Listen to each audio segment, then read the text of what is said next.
Good afternoon, one and all. This is lecture number 35 in EHV, that is electric and hybrid vehicles. So we were in the module number 5 and we have seen series drivetrain, and now we are seeing the design of parallel drivetrain. Previous day we had seen the drivetrain design, and there were two components which we had discussed initially. That is, one was the engine and generator. Generator is not there actually in parallel drivetrain, only we had done the design of engine, and next we had done the design of PPS. One very important topic which is remaining from this module, and this is the only one topic which is remaining from this module, is electric motor drive power design. That means whatever is the electric motor which is connected to the PPS through a electric motor controller, how to design that electric motor for parallel hybrid electric drivetrain. That design considerations we are going to see in this lecture. And this is the last topic which is remaining from this module number 5. And with this topic only, this module will be over. So let us go through the topic, that is electric motor hybrid, electric motor drive power designing for parallel hybrid electric drivetrain design. Topics as we have seen previously. So control strategies for parallel hybrid electric drivetrain, state of charge control, engine on off control, there is a thermostat control, in design of engine, design of PPS. All these topics are already covered from the book of Ehsani, module number 9. We started reading this module number 9 from page number 255. That was the first topic, that is parallel hybrid electric drivetrain design. Page number 271 to 274, you will find this topic, that is design of electric motor drive power.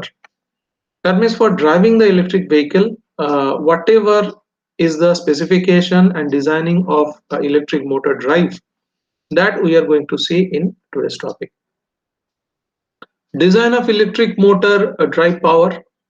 So in HEVs, the major functions of all the electric motor is to supply the peak power to the drivetrain. So there are mainly two power in all the vehicles. One is for normal running of the vehicle. Generally, engine is supplying that power. But whenever the vehicle is taking a detour, or it is passing through off-road or jungle, or it is passing through climbing a hill, in all those cases, special power requirement is found from the vehicle. And that power is actually supplied by the PPS source through the electric motor drive. So that's why the first line, the major function of the electric motor is to supply the peak power the drivetrain. So it is not the base power, it is the peak power. In motor power capacity design, acceleration performance and peak load power in typical drive cycles are the two major concerns. So one is the acceleration performance. That means vehicle is base speed and all these things are maintained. Suddenly we want to accelerate. So in that case, we need some extra power which is supplied by the electric motor. Or whenever peak load power, so peak load power occurs when the road condition is very bad or road is inclined, there is a gradability issue and all those things. That time electric motor has to supply the extra power. It's difficult to directly design motor power from specified acceleration performance. That means whenever there is a traction going on at that time, exactly how much power is being supplied by the engine, how much power is being supplied by the motor, it can be calculated in a gross fashion, but not exactly. Okay. So directly design motor power from specified acceleration performance, so they cannot be directly correlated. That is, if we want this much acceleration, this has to be the motor power. So not accurate calculation, but yes, there are formulas we can have a gross calculation. So this is because we have two power sources and their maximum power relationship with the vehicle speed is, it will be given shortly. So which source is actually supplying how much power for the base power and for the peak power? So this cannot be told, okay, but roughly they can be calculated. So an effective approach is to initially make an estimate of the motor power capacity based on the specified acceleration performance, and then complete the final design by iterative simulations. So a lot of different trial and error we have to do. So we have to see how much is the base power requirement, how much is the peak power requirement. In base power requirement, how much is supplied by the engine. In peak power requirement, together how they are supplying the peak power, that is base plus bumper power, that is actually the peak power. So all those things are done by iterative simulations, and it can be done, and the motor can be designed accordingly. So here one case and one formula is being explained. So as an initial estimate, one can assume that the steady state load means rolling resistance and aerodynamic drag. These two are the steady state load. So this is handled by the engine. That means engine will generate power to overcome the rolling resistance and aerodynamic drag, because whenever the tire is rolled, at that time always rolling resistance will be there. Whenever the vehicle is going at a certain speed, at that time aerodynamic drag will be there, because whenever the vehicle is going forward, the air will give a opposite force. So that's why these two are called as steady state load, that is the rolling resistance and aerodynamic drag. Apart from that, there is a dynamic load. So dynamic load is actually inertial load in acceleration and load for hill climbing or gradability. So the dynamic load actually is, or bumper load, which we talked about, is actually called as a dynamic load. So that is actually handled by the electric motor. That means sudden acceleration, sudden gradability issue, there is a hill climbing, all the special kind of need is actually fulfilled by the electric motor. But rolling resistance and aerodynamic drag, they are constantly there, so they are actually overcome by the engine. So this much part is known to us. So with this assumption, acceleration is directly related to the torque output of an electric motor, and it is given by Tm Itm eta Tm by R is equal to delta m dv by dt. So dv by dt is nothing but the acceleration. Delta m is the acceleration, rotational to linear conversion factor. M is the mass of the car. Generally we take 1500 kg or so. Tm is the motor torque, that is the for traction. Itm is the gear ratio for the motor to drive wheels. And here we are assuming actually a single transmission. Eta Tm is the transmission efficiency from the motor to the drive wheels. And delta m is the rotating inertia factor associated with the motor. Here we are showing the tractive effort versus vehicle speed of electric motor driven vehicles. So this is a characteristic we have seen many times. So we are finding that in this case the base speed is given by Vb. So starting from 0 to Vb, so there is a single gear transmission. So from 0 to Vb we are finding the speed is for up till the 0 to Vb speed, the torque is constant. So y-axis is the torque. So initially when the vehicle speed is very low, up to a certain speed, that is called as Vb, the torque is constant. And after Vb speed, the power is constant, torque is reducing, that means speed will be increasing. So after Vb speed till Vf is the final vehicle speed with the same gear. There is a single gear transmission. So speed, we are finding that speed is decreasing after Vb, but till Vb, which is called as a base speed, the torque is constant. So y-axis is the torque, x-axis is the speed. We find it. So many a times we have seen this graph during our whole course, and here we are showing a single gear system. So there is a tractive effort which is there in the y-axis versus the vehicle speed of electric motor driven vehicle. So this is shown by this graph. So using the output characteristic of the electric motor shown in above figure, because electric motor is generating the tractive effort, and a specified acceleration time Ta. So what is the acceleration time? From a certain speed to certain speed. Generally it is taken as 0 to 100 km per hour. How fast the vehicle increases speed from 0 to 100 km per hour. That is called as the acceleration time Ta. From 0 speed to a final high speed Vf. So Vf is generally taken as 100 km per hour, but different vehicles are having different specifications. So a specified acceleration time Ta from 0 speed to a final high speed Vf, the motor power rating is expressed as the equation Pm is equal to delta m into m divided by 2 eta Tm Ta multiplied by Vf square plus Vb square. So Vf is nothing but the final vehicle speed. Vb is the base vehicle speed till which the torque remains constant at initial time or starting time of the vehicle, that is Vb. Delta m is we have seen, so this is the rotational to linear conversion factor coefficient, and m is the mass of the vehicle. So generally the value of m is taken as 1500 kg for the passenger car, Vf 160 km per hour, base speed VB 550 kilometer per hour. That means we are finding that for this graph from 0 to 50 kilometer per hour, the torque will remain as constant, and that torque is the highest torque we can get from the vehicle during starting. Final acceleration speed is 100 kilometer per hour. So though VF is 160, so we can take the vehicle to 160, but we are taking it here for acceleration testing. We are taking from 0 to 100 kilometer per hour. Acceleration time TA is 10 seconds and del time is 1.04. That means we are taking the vehicle, or we can increase the speed of the vehicle from 0 to 100 kilometer per hour in TA is equal to 10 seconds. So with all this value, if we substitute here, calculate power rating of the electric motor PM. Okay, so how much is the power required? It will be around 74 kilowatt. This calculation we have seen previously also. So the motor power obtained from the above equation actually is overestimated. Overestimated means actually we are generating more power than actually required. The engine has some remaining power to help the motor accelerate a vehicle as shown in figure. So this is a figure we have seen previously. So we are finding here that there are four gears: gear 1, gear 2, gear 3, gear 4. All the four gears are shown, and in all these four gears what we will be finding is the gear 1 is for the lowest speed, gear 2, gear 3, gear 4 speed is actually increasing. Rolling resistance we have seen, so this is the resistance of the power on a 5% grade, and we have found that third gear will be having higher speed at that grade, fourth gear will be having lower speed at that grade. So all these things we have seen. I think for fourth gear it was around 103 kilometer per hour, for third gear it was around 110 kilometer per hour, and all those things. So what we are finding is the motor power obtained above is overestimated.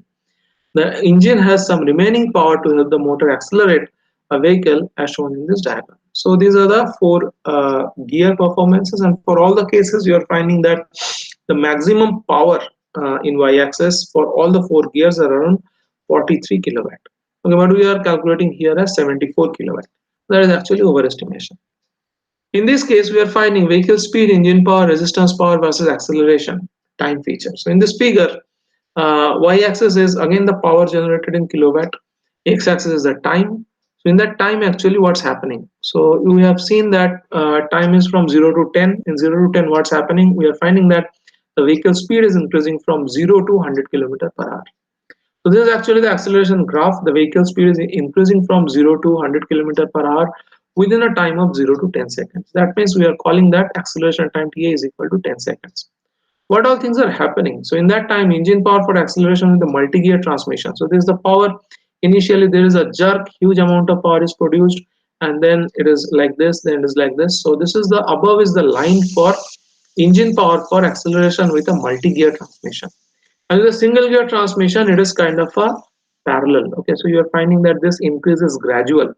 Okay, so engine power for acceleration with a single gear transmission in kilowatt, and you're finding that this power is actually less, so it is around 25 kilowatt or so. But multi-gear, we are changing the gears here. So this is the first gear, this is the second gear, this is the third gear, and between every change gear there is a discontinuity kind of a thing. So there's a three gear system where we are finding that the power is almost up to 40 kilowatt, but for single gear it is going up to almost 25 26 kilowatt likewise. So this is engine power with single gear below one, engine power with multi-gear the above one, for the same acceleration of vehicle speed from 0 to 100 100 kilometer per hour. Okay, so this is actually the vehicle speed, engine power, resistance power versus acceleration time. This is the feature. What is written in the figure? Vehicle speed, engine power at full throttle. Full throttle means acceleration is pressed to the ground, so huge amount of press is in the acceleration. That means driver is asking for maximum power from the vehicle or maximum output from the vehicle. So in the figure, vehicle speed, engine power at full throttle, resistance power, rolling resistance. So what is meant by resistance power? Resistance power is nothing but to overcome rolling resistance, aerodynamic drag, and power losses in transmission. So all those things we try to overcome.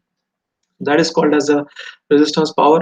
So in this figure, the vehicle speed, engine power at full throttle, and resistance power with a multi-gear and single gear transmissions are plotted along acceleration time. So very important graph, a very nice graph to explain the torque characteristic or power generated by the vehicle with respect to time.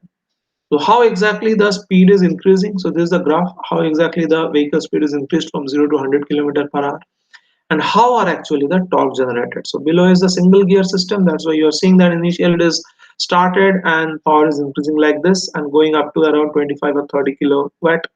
But for multi-gear system, it is first gear, this is the second gear, this is the third gear, and almost that same 43 kilowatt power is kept constant for every gear, but it is happening in a rippled kind of a manner.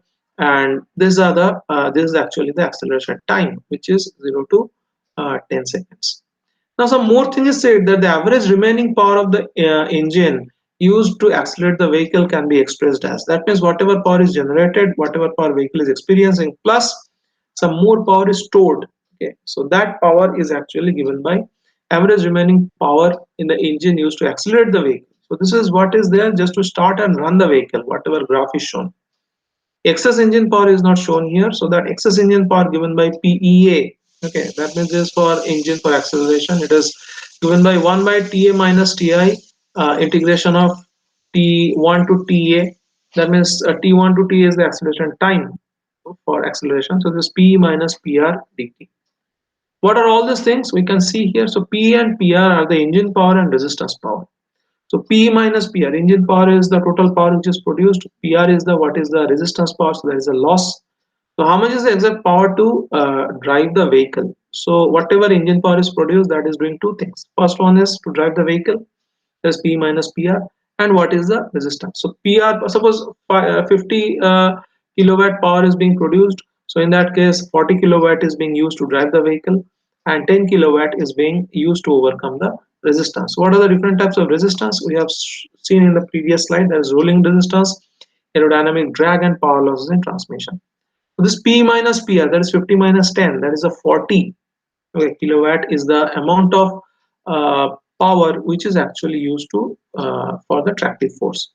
So P and PR are the power and resistance power. So engine power is P, that is the total generated, and PR is the resistance. The engine power transmitted to the drive wheels is associated with the gear number and gear ratio. So eta TM and eta I, all those things we have seen.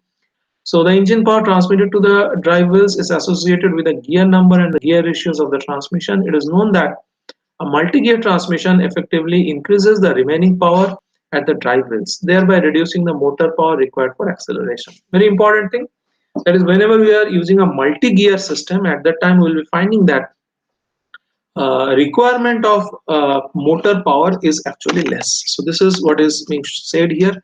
It is shown that a multi-gear transmission effectively increases the remaining power at the drive wheels. We have seen from the previous graph that is multi-gear system is producing higher power. Okay, so this is almost producing 43 kilowatt, but single gear system is producing only 25 to 30 kilowatt. So this is the extra power which is being produced by the multi-gear system. So that's why they are saying multi-gear transmission effectively increases the remaining power of the drive wheels, thereby reducing the motor power required for acceleration. That means multi-gear system is better for acceleration. So here is a graph, same graph is shown, and one very big conclusion actually mathematically has been drawn from here. So figure in the top right, that means this figure, whichever is shown in the previous slide, it shows that the engine remaining power over that required for overcoming the rolling resistance and aerodynamic drag with a multi-gear and single gear transmission during acceleration. Same thing I have been explaining, that the top one more power is for the multi-gear and the bottom one, this is for the single gear system. The figure indicates that around 17 and 22 kilowatt engines with a single gear and multi-gear transmission. So 17 and 22 kilowatt engines with a single gear and multi-gear transmission respectively are available for assisting the motor acceleration. Finally, the motor power rating is 74 minus 17, that is 57 kilowatt for a single gear transmission, and 74 minus 22 for a 50 kilowatt for multi-gear transmission. That means somewhere here, so somewhere here, somewhere here. Okay, that is a 17 and 24. So whenever you are finding that the single gear transmission is generating 17 kilowatt, at the same point the multi-gear is producing around 22 kilowatt. So where is it generating 17 kilowatt? Somewhere here. Okay, so there you are going to find that multi-gear is producing around 22 kilowatt. So if at the same time when my single gear is producing 17, actual required is 74 that we have calculated in the previous slide. So 74 minus 17, how much is that? That is 57 kilowatt. This has to be supplied by the electric motor. And exactly when the single gear system is producing 17 kilowatt, exactly at that time, multi-gear system is producing 22 kilowatt. That means what is the required power by the motor or from the motor at 22 kilowatt for a multi-gear system? It is 74 minus 22, that is equal to 52 kilowatt. So they have just given a scenario. They have given a scenario. The figure in the top right shows the engine remaining power over the required over that required. That means over the power required for overcoming the rolling resistance and aerodynamic drag with a multi-gear and single gear transmission during the acceleration. So you are finding here that whenever it is there for the single gear transmission, it is 17 kilowatt, and for the multi-gear transmission it is 22 kilowatt. That is actually the power generated by the engine. So single gear is generating less, 17 kilowatt, multi-gear is producing more, 22 kilowatt from the same engine. Now the extra power, because 74 was required in the previous slide, we have seen that 74 kilowatt was required. Here the calculated power required for the motor is 74 kilowatt. From there, single gear transmission is producing 17 kilowatt, and multi-gear transmission is producing 22 kilowatt. So how much is the extra power that motor has to produce? So that is 72 minus 17, which is 57 for a single gear, and that is 74 minus 22, that is 52 kilowatt for the multi-gear transmission. That means what is the conclusion? Conclusion is, if it is a multi-gear system, in that case the electric motor is being loaded less.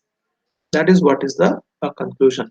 Because for multi-gear system, we are finding that for same 74 kilowatt generation, 22 kilowatt will be produced by the engine and 52 kilowatt has to be generated by the motor.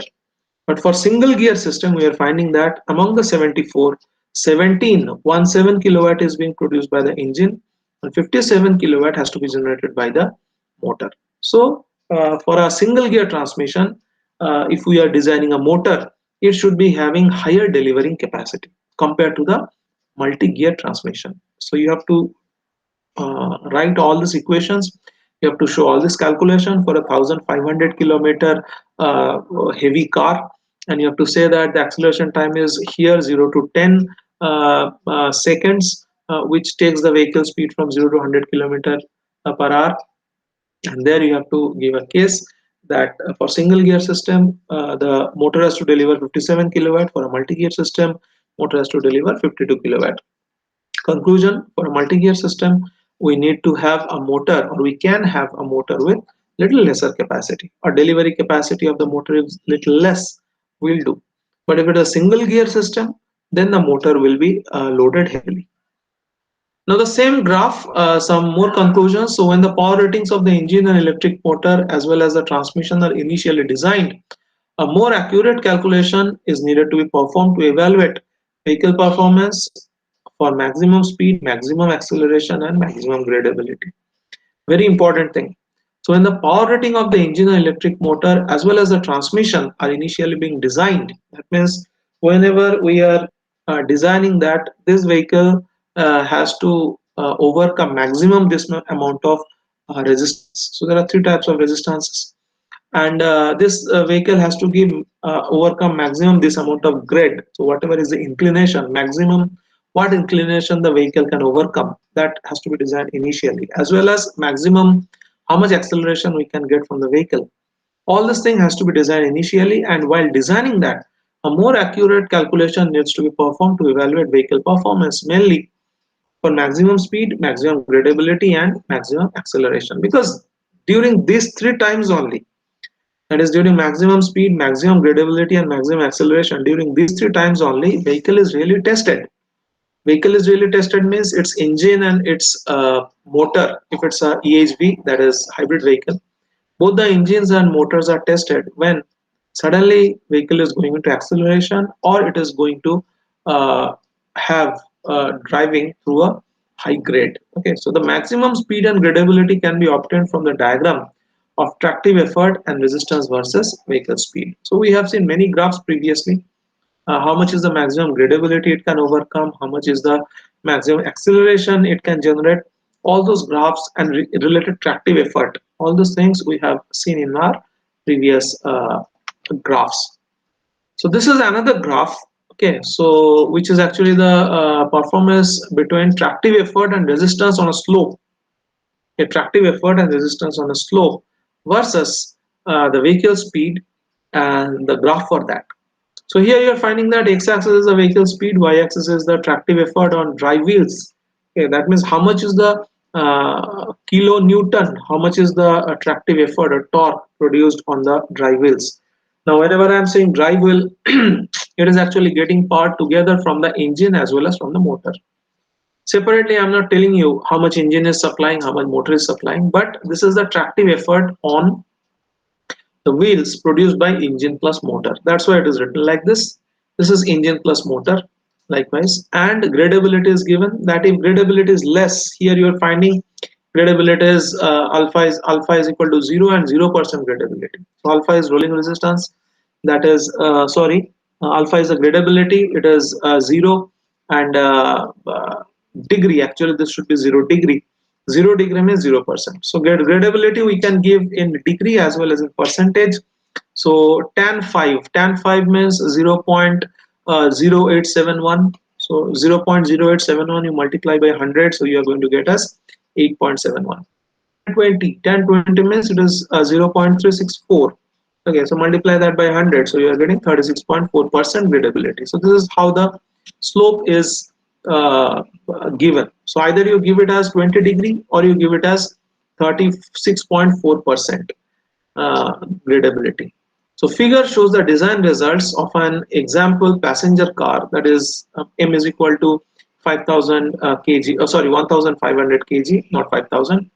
So figure shows the design results of an example passenger car with a single gear transmission. It indicates that the maximum gradability of the vehicle is about 42%. 42% means we are somewhere here. Okay, so 42% we are somewhere here. That means angle is in between 22 to 25 degrees. So maybe around 22.5 degree. That is the maximum inclination that vehicle can overcome. The maximum gradability of the vehicle is about 42% at 22.8 degree. It is given here. See that. So tan 22.8 is equal to 0.42. That means 42% at a vehicle speed about 40 km per hour. Point A. That means this is the what you can say is this is the maximum gradability of the vehicle. That means the vehicle can maximum overcome or can go through maximum slope of 22.8 degree. 22.8 degrees is considerably quite a big slope for a road. There are steeper road than that also, but 22.8 is also quite a steep road. And if the vehicle speed is 40 km per hour, that means you are almost kind of a first gear, second gear kind of a thing. So here first gear, second gear is not there because it's a multi-gear system here. And this is the response. Okay, so this dark black is the response of the multi-gear system. Sorry, single gear system. I'm sorry, it is a single gear system. And you're finding that, so if you just connect these points by a dashed lines something, so this will be alpha is equal to 22.8 degree. So what is this graph depicting? This is a figure shows the design results of an example passenger car 1500 kg with a single gear transmission. It indicates that maximum gradability of the vehicle is about 42% or 22.8 degree at a vehicle speed of 40 km per hour at point A. So this is a point A. Here we are finding the maximum gradability. So at a vehicle speed of 100 km per hour, actually whenever we are increasing the speed at the time, we cannot go through a steeper road. So for higher speed is actually for the flatter road, lower speed higher torque is actually for the steeper road. At a vehicle speed of 100 km per hour, so where is that? So this is the 100 km per hour. So that's why this 100 km per hour line is drawn. It is actually cutting three characteristics. So this is the first one, which is actually a 40, which is actually a single gear transmission, and then this is also a single gear transmission, but here the speed is actually increasing, and here this is only engine. So this one is only motor. The top one, dark one, is engine plus motor, and below is only engine. And at 100 km per hour, we are seeing the performance of all these three.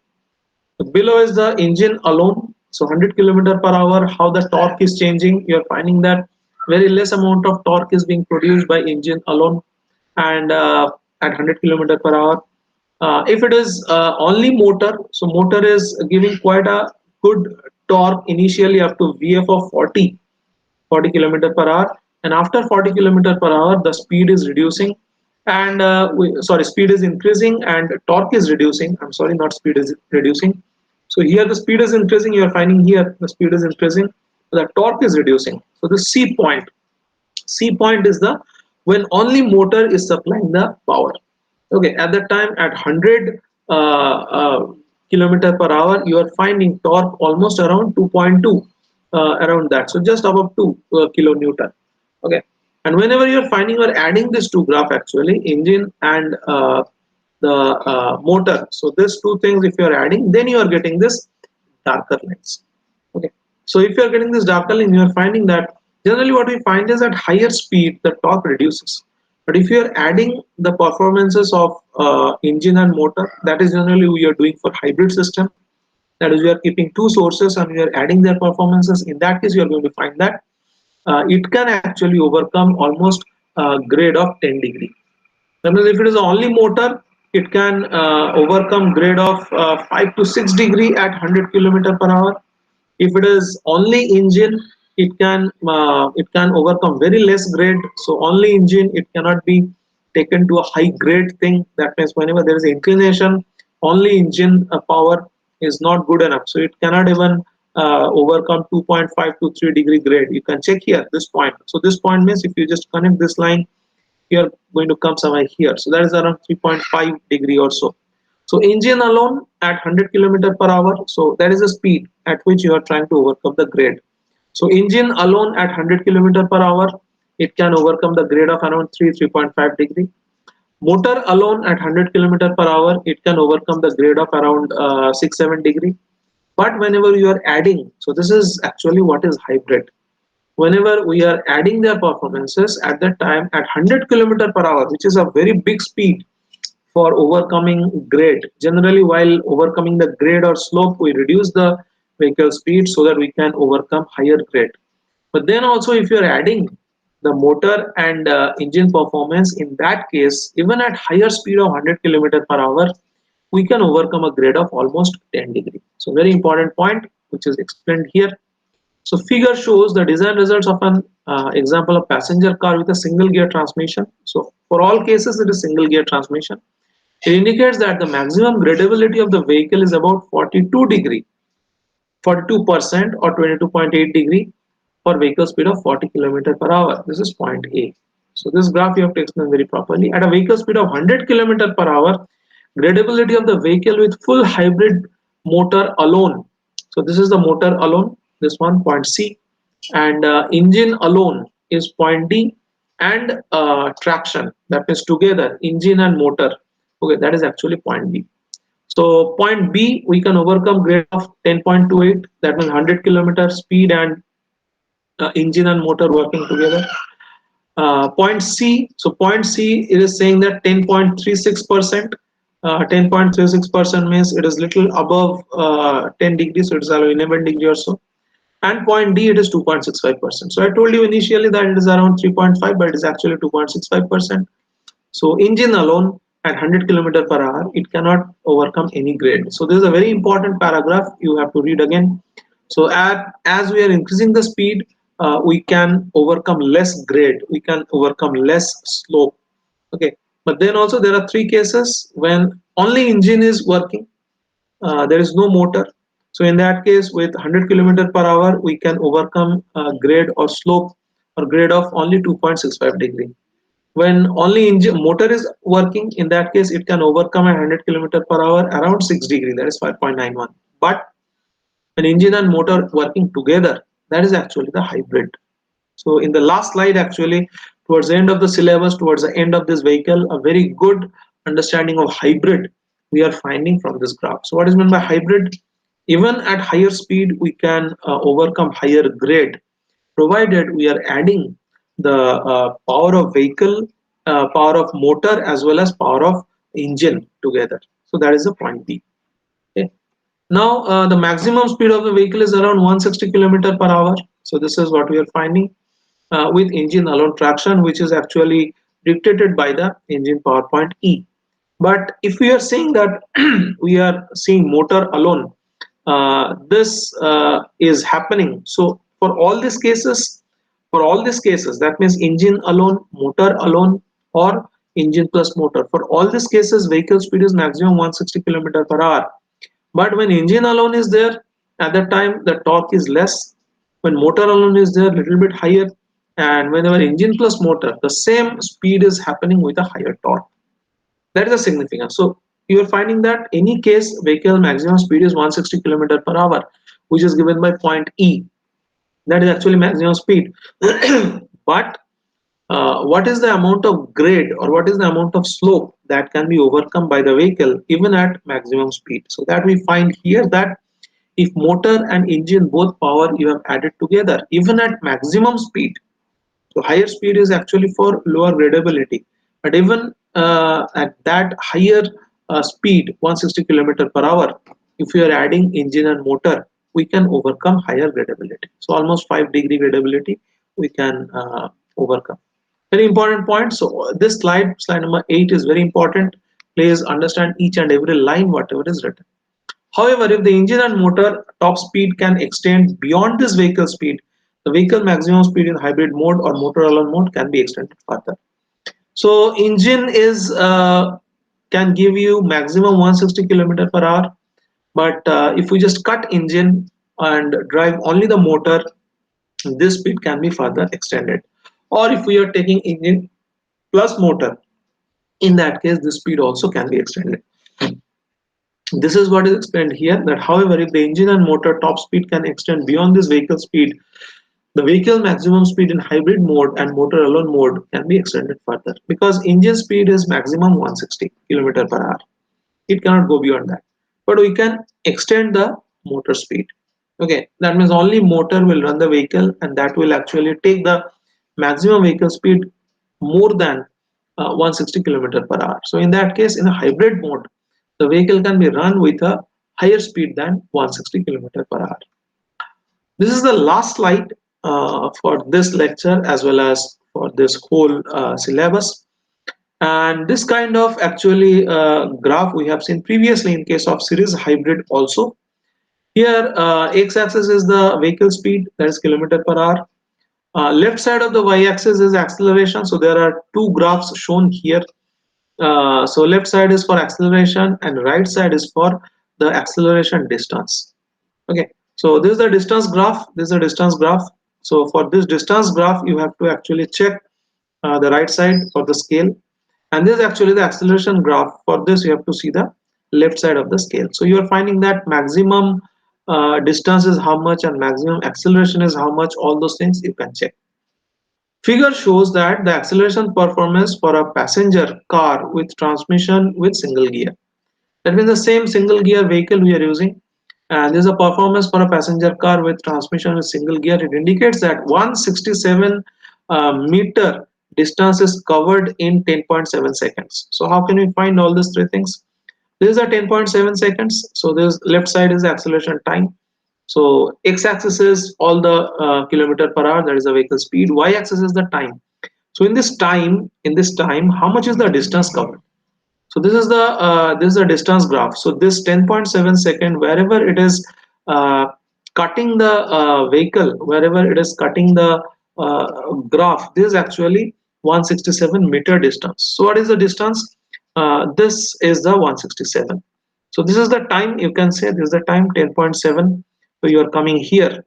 Okay, so how to read this graph? I'm telling you. This is the 10.7 seconds. You are coming here. Okay, so here wherever is the graph. So here you are finding that this distance is 167 meter. Okay, and in 10.7 seconds actually we are accelerating the vehicle, and 10.7 seconds the speed is becoming around 100 kilometer per hour. That is what it is said, that in 10.7 seconds. So there is a TA. Why this TA is very much important? Because in this case we are finding that vehicle is going from 0 to 100 uh, kilometer per hour. So this is generally the acceleration time we test. So how much is the acceleration up to this point? So if you come here, you're going to find that acceleration is around 10.7 seconds. This is the acceleration time. Speed is 100 kilometer per hour. And how much is the distance covered? So this wherever it is cutting the distance and this thing. So this is around 167 meter distance. So this is how the graph is to be read. So figure shows the acceleration performance for a passenger car with transmission with single gear. It indicates that in 10.7 seconds, when vehicle is accelerated from 0 to 100 kilometer per hour, in that case we have covered actually 167 meter distance. This is the first thing. This calculation results for vehicle performance shown in this figure and figure shown in the previous slide, that is this one. So this characteristic, this with respect to gear, with respect to different vehicle speed, how much is the tractive force for only engine, only motor and hybrid. Okay, this is this graph, and next one is the acceleration graph. What is saying that the calculation results for vehicle performance shown in this figure, that means this one, that is in 10.7 seconds we are increasing the speed from 0 to 100 kilometer per hour, and we are actually covering 167 meter distance in that time. So this graph and the previous graph, which is tractive force generated or torque generated for different mode of operation. So there are mainly three modes: engine alone, motor alone and hybrid. Okay, so these two graphs actually shown in the previous and this slide together indicate that the design of the engine and motor power capacities are appropriate. That means whatever thing we have generated in the previous slide, that means how much is the power generated, how much is the acceleration time, you can find here, and this thing, how much is the distance covered within this 10.7 seconds, 100 kilometer per hour speed, all those things.